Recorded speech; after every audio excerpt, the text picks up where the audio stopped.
আল্লাহ রাব্বুল আলামিন আদম আলাইহিস সালাম এবং শয়তান হাওয়া আলাইহিস সালাম আল্লাহর শয়তানকে পরীক্ষা করলেন তোমরা থেকে বের হও আর তোমরা আজ থেকে একে অপরের শত্রু আর যারা আমার হেদায়েতের অনুসরণ করে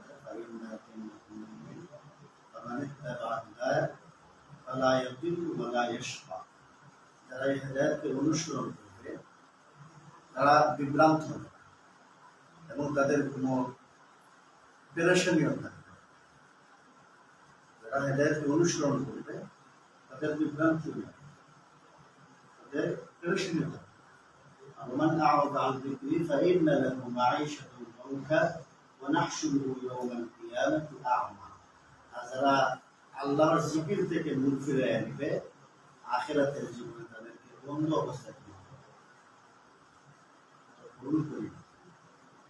এই জন্যে আমাদের রমজান মাস আমাদের কোরআনের সাথে সম্পৃক্ততা বাড়ানো উচিত।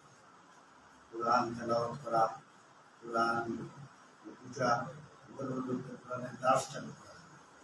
মাজতামা কওম ইয়াযকুরুনাল্লাহ আযজা ওয়া জাল ইল্লা হাফাতুল মালায়েকা ওয়া গাশিয়াত আলাইহিম রাহমাহ ওয়া নাযালাত আলাইহিম সাকিনা ওয়া যাকারাহুল্লাহু ফি মান ইনদা।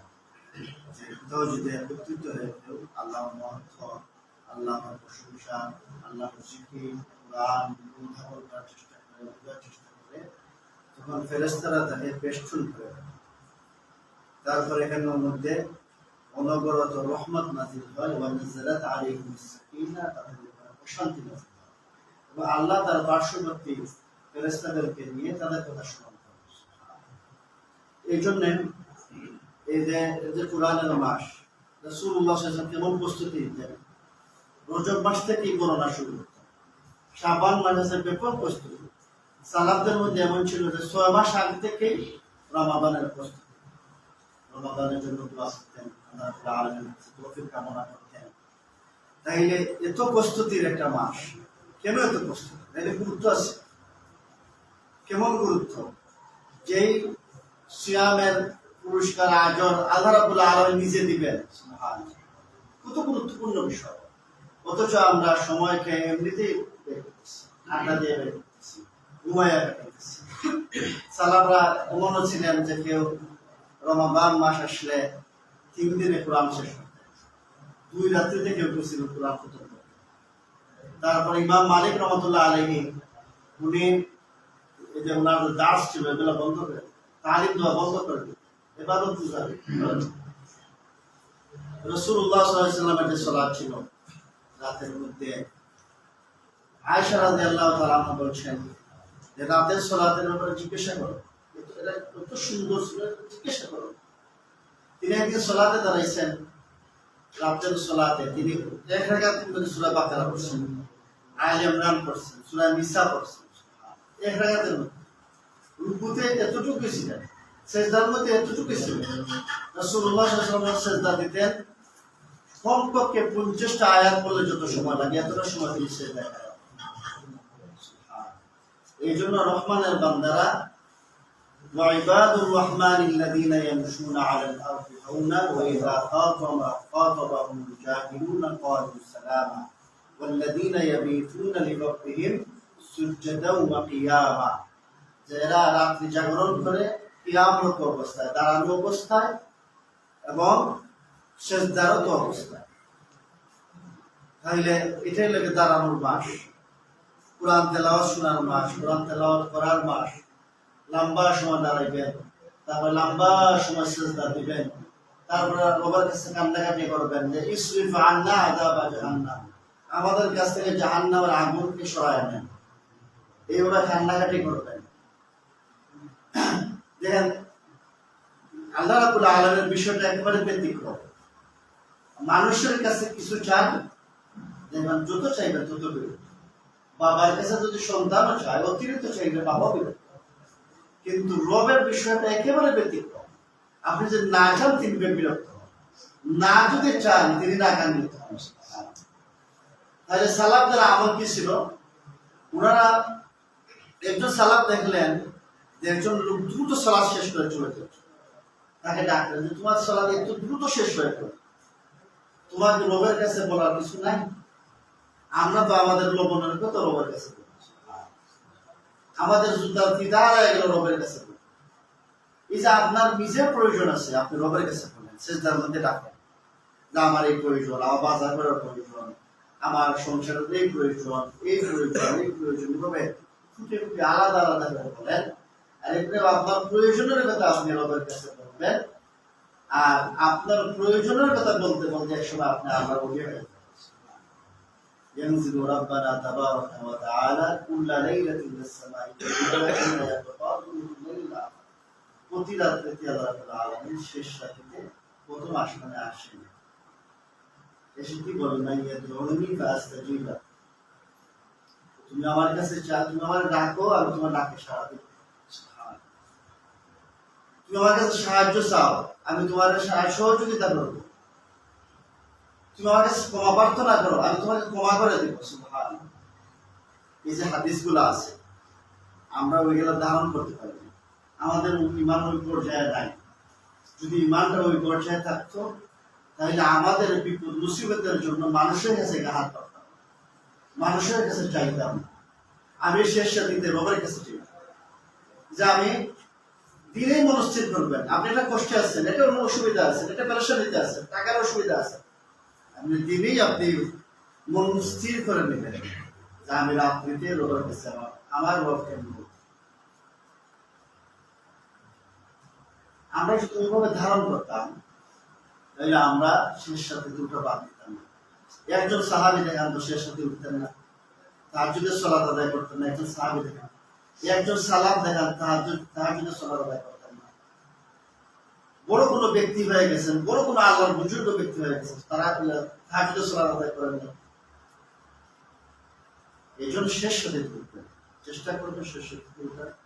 রমাদান মাস থেকে আপনার অভ্যাস করে নেবেন, শেষ সাথে উঠে কান্নাকাটি করবেন, নিজের গুনার জন্য কান্নাকাটি করবেন, প্রয়োজনের কথা রবের কাছে বলবেন।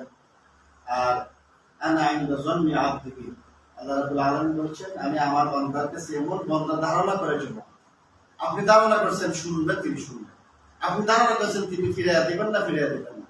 আপনি ধারণা করছেন আমার অসুবিধা আল্লাহ সমাধান করে দিবেন, আপনার অসুবিধা সমাধান করে দিবেন। সুবহানাল্লাহ। এই জন্য ومن يتق الله يجعل له مخرجا ويرزقه من حيث لا يحتسب, যে আল্লাহর প্রতি যে তাওয়াক্কুল করে, পূর্ণাঙ্গ ভরসা করে, আল্লাহ রাব্বুল আলামিন সে যত বড় পাহাড় সমপরিমাণ মুসিবতে থাকে তাকে আল্লাহ রাব্বুল আলামিন এখান থেকে উত্তরণের পথ বের করে ويرزقه من حيث لا يحتسب, এবং এমন জায়গা থেকে রিজিক দেন তার যা তার কল্পনা হয়।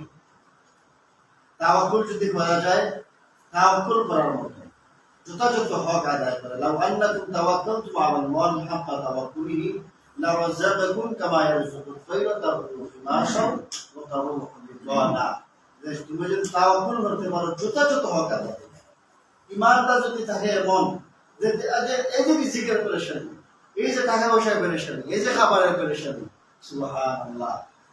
রাসূলুল্লাহ সাল্লাল্লাহু আলাইহি ওয়াসাল্লাম বলেন মৃত্যু যেভাবে মানুষকে খুঁজে বাইর করে, এর চাইতে দ্রুত গতিতে রিজিক তারা খুঁজে বাইর করে। অর্থাৎ আপনার যে রিজিকের পেরেশানি আপনারই খুঁজে বাইর করে, আপনার চিন্তা করার কোনো কারণ নেই। আর আপনি যদি তাওয়াক্কুল ওইভাবে করেন যে আল্লাহ তো দেওয়ার মালিক, আল্লাহ তো আমার রব, আল্লাহ তো আমার লালন পালন করতেছেন, আমার পেরেশানি কি, আমি তো আর রবকে বলছি, অসুবিধা কি? লাউ আন্নাকুম তাওয়াক্কালতুম আলাল্লাহি হাক্কা তাওয়াক্কুলিহি লারাযাকাকুম কামা ইয়ারযুকুত তায়রা তাগদু হিমাশান ওয়া তারুহু বিতানা। সুবহানাল্লাহ। যে রাসূলুল্লাহ সাল্লাল্লাহু আলাইহি ওয়াসাল্লাম আল্লাহ রাব্বুল আলামিন পাখিরে যেভাবে রিজিক দেন, সে কোর থেকে অভুক্ত ভুখা অবস্থায় বের হয়ে যায় এবং বিকালের সময় সে পেট ভরে ভরে প্রবেশ করে। সুবহানাল্লাহ। পাখিরে যেভাবে রিজিক দেন ওইভাবে ভরসা করলে, ওইভাবে যদি সে তাওয়াক্কুল করে, ওইভাবে মানুষকে আল্লাহ রাব্বুল আলামিন রিজিক দিবেন। এই জন্য আমাদের আল্লাহ রাব্বুল আলামিনের প্রতি ভরসা করা, আল্লাহ রাব্বুল আলামিনের কাছে কিছু চাওয়া, আল্লাহ রাব্বুল আলামিনের কাছে কান্নাকাটি করা। আর এরপরে দেখা যায় আমাদের একবেলা খাবার নাই, আমরা চলে যাই বাকি আনার জন্য। দুই বেলা খাবার নাই, আমরা চলে যাইছি মানুষকে সাহায্য করা। অথচ আমাদের পৃথিবীর মধ্যে যত মানুষ ছিলেন, সর্বশ্রেষ্ঠ মানুষকে, সর্বশ্রেষ্ঠ সৃষ্টিকে মুহাম্মদুর রাসূলুল্লাহ সাল্লাল্লাহু আলাইহি ওয়াসাল্লাম। উনার ঘরে দিনকে দিন খাবার নাই, এটা প্রতিনিয়ত একটা বিষয়, কমন একটা বিষয়। মাসকে মাস যাইতো চুলার মধ্যে আগুনই জ্বলে না। তাহলে আমাদের এই 2 দিন 3 দিন খাবার না খাই আজ সুন্নাত পালন অসুবিধা আছে? আমি কেন মানুষকে সাহায্য করব? রাসূলুল্লাহ সাল্লাল্লাহু আলাইহি ওয়াসাল্লাম বলছেন যে তুমি আল্লাহর কাছে প্রিয় হতে চাও, তাহলে তুমি দুনিয়া বিমুখ হয়ে যাও, তাহলে আল্লাহর প্রিয় হয়ে যাও। আর মানুষের ভালোবাসার পাত্র হতে চাও, তাহলে মানুষের কাছে যা আছে তা থেকে মুখ ফিরায় না, মানুষ কিছু চাইবে, তাহলে তুমি মানুষের কাছে ভালোবাসার পাত্র। রাসূলুল্লাহ সাল্লাল্লাহু আলাইহি ওয়াসাল্লাম এটা বলে শেষ করে দিচ্ছি। রাসূলুল্লাহ সাল্লাল্লাহু আলাইহি ওয়াসাল্লামের অভুক্ত থাকার যে বিষয়, এটা প্রতিনিয়তই ছিল। ঘরে খাবার নাই, ক্ষুধার্ত, খেজুর গায়ে কাটায় দেওয়া, মাসকে মাস শুধু আগুন জ্বলে না, স্বাভাবিক একটা বিষয় ছিল। ঘরের মধ্যে তেমন কোনো সামানও ছিল না। তিনি মাটিতে বসে থাকতেন। তিনি বলতেন যে আমি গোলাম যেভাবে বসে আমি এইভাবে বসি, আমি তো একটা গোলাম, আমি আল্লাহ গোলাম না, তাহলে আমি গোলামের মতো বসি। আপনি চেয়ারে বসে একটা অহংকার আসে, আপনি মাটিতে বসেন সাধারণ ভাবে বসেন, নিরহংকার, কোনো অহংকার আসবে না। একদিন উমর রাদিয়াল্লাহু তাআলা ঘরের মধ্যে খাবার নাই, সাহাবীদের মধ্যে অবস্থা এমন ছিল ঘরে খাবার নাই। খাবার 2-3 দিন যে না থাকে এটা স্বাভাবিক বিষয়। এর মানে ঘরে খাবার নাই মানে কয়েকদিন যাবত নাই, ঘুরতে বের হয়ে আসছে। আবু বকর রাদিয়াল্লাহু তাআলা ঘুরতে বের হয়ে আসছে, ঘরে খাবার নাই, ঘরে বাইরে চলে আসছে। এরপরে রাসূলুল্লাহ সাল্লাল্লাহু আলাইহি ওয়াসাল্লাম বের হয়ে আসছেন ঘর থেকে।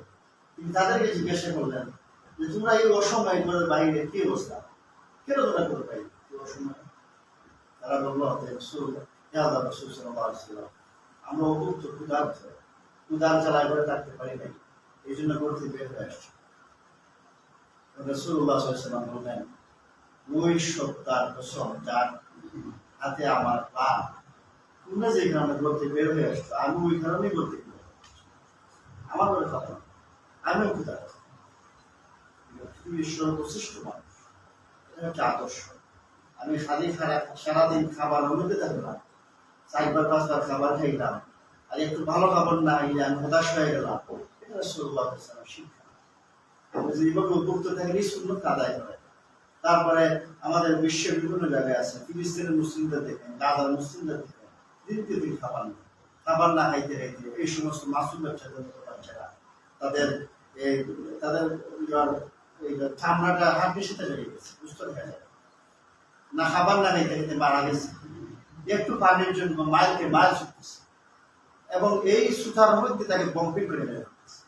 আমার যে খাবার আছে, আমার যে থাকার ব্যবস্থা আছে, আমাদের রিজিক আছে, আমি তো আলহামদুলিল্লাহ বলি, আলহামদুলিল্লাহ প্রতিটা লোক খাবার দেয়, আলহামদুলিল্লাহ যা আছে তাই তো আছে। তারপরে রাসূলুল্লাহ সাল্লাল্লাহু আলাইহি ওয়াসাল্লাম বললেন, আমার সাথে আসো। আবু আইয়ুব আনসারী রাদিয়াল্লাহু তাআলা বাসায় গেলেন। তিনি ঘরের মধ্যে ছিলেন না, তার স্ত্রী থেকে তাদেরকে বসালেন। তিনি যখন বাড়ি থেকে আসলেন, তিনি বললেন যে আহলান ওয়া সাহলান, আর আমার থেকে আজকে আর সৌভাগ্যবান কেউ নাই যে আমার মেহমান হচ্ছেন আবু বকর, ওমর আর মুহাম্মদুর রাসূলুল্লাহ সাল্লাল্লাহু আলাইহি ওয়াসাল্লাম।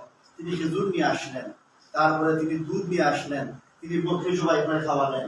তখন রাসূলুল্লাহ সাল্লাল্লাহু আলাইহি ওয়াসাল্লাম বললেন আবু বকর এবং ওমর রাদিয়াল্লাহু তাআলা উদ্দেশ্য করে, দেখো আমরা ক্ষুধার্ত ছিলাম, আমরা তৃষ্ণার্ত ছিলাম, আমাদের ঘরে খাবার ছিল না, আল্লাহ রাব্বুল আলামিন আমার তৃষ্ণা মিটালেন, খাবার খাওয়ালেন। এই যে নিয়ামত আমরা ভোগ করলাম, আল্লাহর কসম এই নিয়ামতের জবাবে দিন আমাদের। এই জন্য আমরা তাদের বিশেষ শুকরিয়া জ্ঞাপন করি। আল্লাহ রাব্বুল আলামিন আমরা যদি নাশুকরিয়া না হই, আর বেশি বেশি যত শুকরিয়া আদায় করবো আল্লাহ নিয়ে আমার বাড়াইয়া দেবেন। আমরা বেশি বেশি আল্লাহ শুকরিয়া আদায় করবো, আমরা বেশি বেশি আল্লাহ কাছে ডাকবো, আমরা গুনাহের জন্য মাফ চাইবো, তাহাজ্জুদের সালাত আদায় করবো। আল্লাহ রাব্বুল আলামিন আমাদেরকে তৌফিক দান করুন। ওয়া আখিরু দাওয়ানা আলহামদুলিল্লাহি রাব্বিল আলামিন। অনেকে বলেন রেসপন্ডিয়া দেন করেছেন বা মূর্তি ছিল বলে এই মূর্তি তুলে দেওয়ার জন্য রাসূলুল্লাহ সাল্লাল্লাহু আলাইহি ওয়াসাল্লাম কি বলছেন? খায়রুন নাস কারনি, সর্বশ্রেষ্ঠ লোক আমার, সর্বশ্রেষ্ঠ মানুষ হচ্ছেন নবীদের পরে সাহাবায়ে কেরাম। এমন ইমানদার ছিলেন যারা ইমানের কারণে তারা তাদের বাড়ি ছেড়েছেন, ঘর ছেড়েছেন, তাদের জন্মভূমি ছেড়েছেন, এমনকি তার বাবাকে হত্যা করে তারা একটু চিন্তাও করেন নাই, ভাইকে হত্যা করতে চিন্তা করেন নাই। এমন ইমানদার ছিলেন সুবহানাল্লাহ সাহাবায়ে কেরাম। আর তাদেরকে যদি এই দমন দেওয়া হয় যে তারা মূর্তি বগলে নিয়ে তারা মসজিদের মধ্যে দাঁড়াইতো, নাউজুবিল্লাহ, তাহলে এই সমস্ত যদি আমরা কোনো কথা বলি তাহলে মারাত্মক ধরনের কবিরা গুনাহ, এবং এটা আল্লাহ রাব্বুল আলামিনের কাছে জবাবদিহি করতে হবে এবং আমাদের তওবা করতে হবে। মারাত্মক ধরনের এটা আমাদের সমাজে কিছু মানুষ এরকম কথা বলে যে মূর্তি নিয়ে দাঁড়াইতে, আর মূর্তি নিয়ে দাঁড়াইতেন যে রবেলা দেখালে মূর্তি ছুটে যাবে। আচ্ছা যুক্তি কি বলে? আমি যখন প্রথম চলা শুরু করতেছি প্রথমে তো রবেলা দেন করতেছি, তাহলে তো প্রথমে তো মূর্তি করে যাচ্ছে। আর সাহাবারা মসজিদে মূর্তি নিয়ে আসতেছেন, আর রাসূলুল্লাহ সাল্লাল্লাহু আলাইহি ওয়াসাল্লাম কিছু বলতেছেন না, তোমরা মূর্তি নিয়ে আসতেছো। আউযুবিল্লাহ। এই ইমানদার আমাদের ইমান, এই হচ্ছে আমাদের ইমান। আস্তাগফিরুল্লাহ। আর আমাদের বিবেক বোধ নাই, আমাদের চিন্তা শক্তি নাই। এই যে আল্লাহ রাব্বুল আলামিন বলেছেন আপনারা তাদাব্বারুনাল কোরআন, গবেষণা করো, চিন্তা করো। আমরা চক্ষু বন্ধ করে বলি ওয়াইজা কিলা লাহুম তাআলা ইলা মা আনজালাল্লাহু ওয়া ইলার রাসূল, এরা বলে ক্বালু হাসবুন হাসবুক, ক্বালু হাসবুনা মা ওয়াজাদনা আলাইহি আবানা। আমরা বাপ দাদারে যা বলছি, বাপ দাদা যা বলছে, বাবা বললে গেছে এই কাহিনী মুখস্থ করতেছে, তার বিশ্বাস বলতেছে, এই জন্য চক্ষু বিশ্বাস করতেছে, সত্য মিথ্যা যাচাই করার চেষ্টা করতেছে।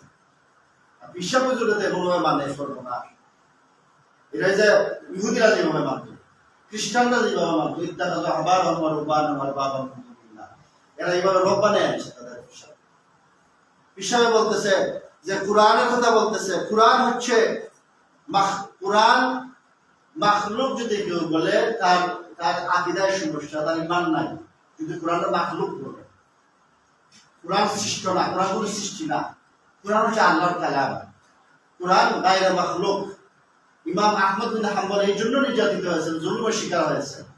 পিসা বলতেছে যে একজন জাহিল বলতেছে, একজন আলিমের কথা বলতেছে যে আলিম আমাদের শিক্ষা দিয়েছেন শুনো যে কুরআন হচ্ছে রাসূলুল্লাহ সাল্লাল্লাহু আলাইহি ওয়াসাল্লাম থেকে কুরআনের মর্যাদা বেশি। কুরআনের মর্যাদা বেশি না আল্লাহর রাসূলের মর্যাদা বেশি? কার মর্যাদা বেশি? কুরআনের মর্যাদা বেশি নাকি আল্লাহর রাসূল সাল্লাল্লাহু আলাইহি ওয়াসাল্লামের মর্যাদা বেশি? বলেন। হ্যাঁ, আমরা আমাদের উস্তাদ, কার মর্যাদা বেশি? হ্যাঁ, কুরআন কি কালামুল্লাহ। আচ্ছা আল্লাহ রাসূল সাল্লাল্লাহু আলাইহি ওয়াসাল্লাম কখন রাসূল ছিলেন? কুরআন নাযিল হওয়ার পরে। এরা গেছিলেন তিনি আমানতদার, তিনি একজন সমাজের সম্ভ্রান্ত মানুষ ছিলেন, তিনি সাদিক ছিলেন, সত্যবাদী ছিলেন, তিনি সমাজের মধ্যে একটা আইডল যুবক ছিলেন, সাধারণ সম্মানিত ছিল মানুষ। কিন্তু বিশ্ব নবী রহমতুল লিল আলামিন এটা কখন হলেন? কুরআন নাযিলের পরে। ঠিক আছে না? কুরআন আল্লাহর কিতাব, কুরআন স্বয়ং আল্লাহর কিতাব, আল্লাহর কালাম, আল্লাহর কিতাব। তাইলে এই বিষয় বলতেছে যে এই কুরআন বড় না আল্লাহর রাসূল বড়? সে বলতেছে আল্লাহর রাসূল বড়, এবং যে বলতেছে যে কুরআন বড় এর জাহিল বলতেছে। এই যে বিষয় হুজুরা যা বলে আমরা চক্ষু বন্ধ করে গেলাম, চক্ষু বন্ধ করে আমরা এগুলো বিশ্বাস করি। এটা আমাদের সমস্যা। আল্লাহ রাব্বুল আলামিন আমাদের এই সমস্ত কথা থেকে বেঁচে থাকার তৌফিক দান করুন। কথা আছে আপনি বলেন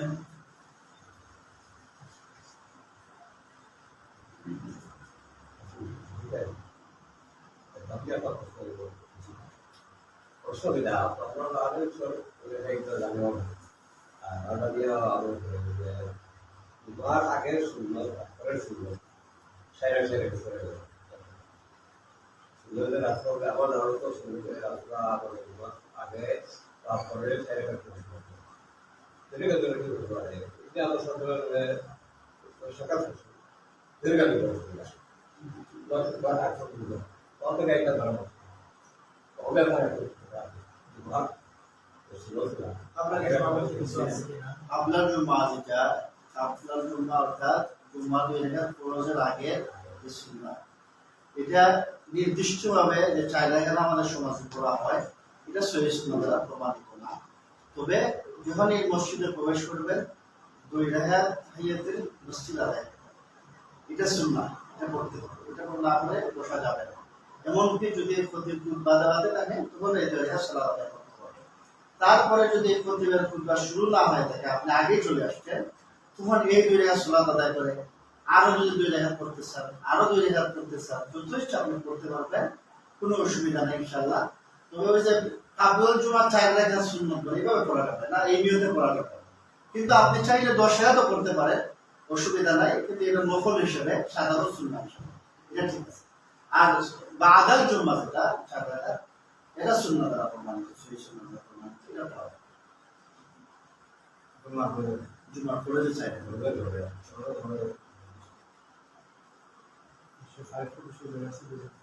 রমজানে তো আমরা ইশার সালাতের পর তারাবির নামাজ পড়ি না।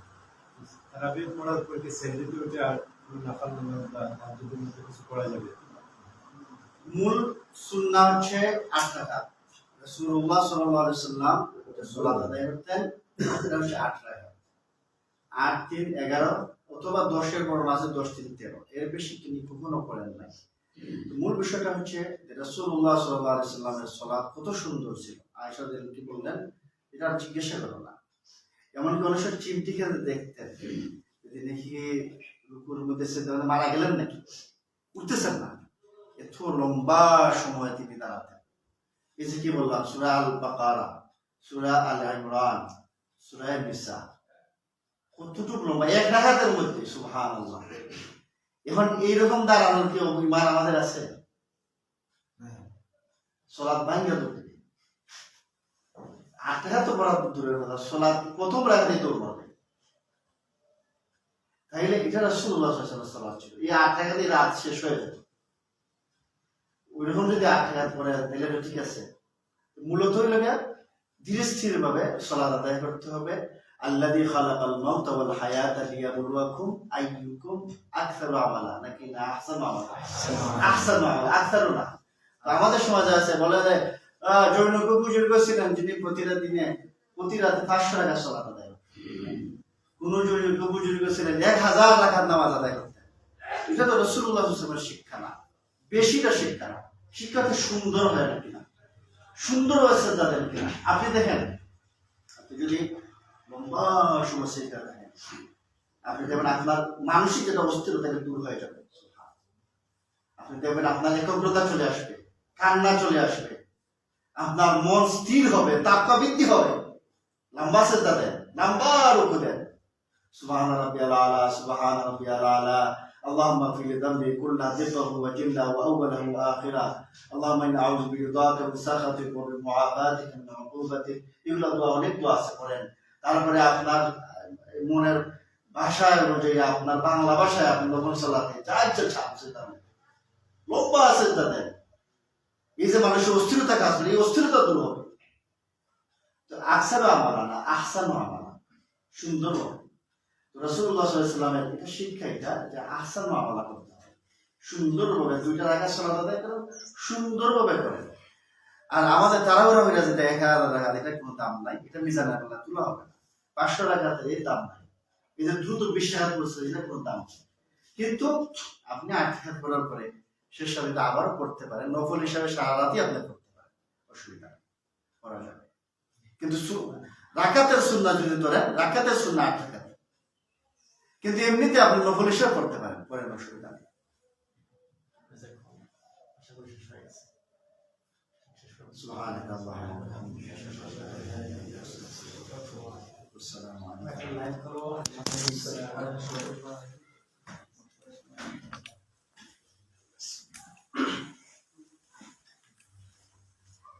আচ্ছা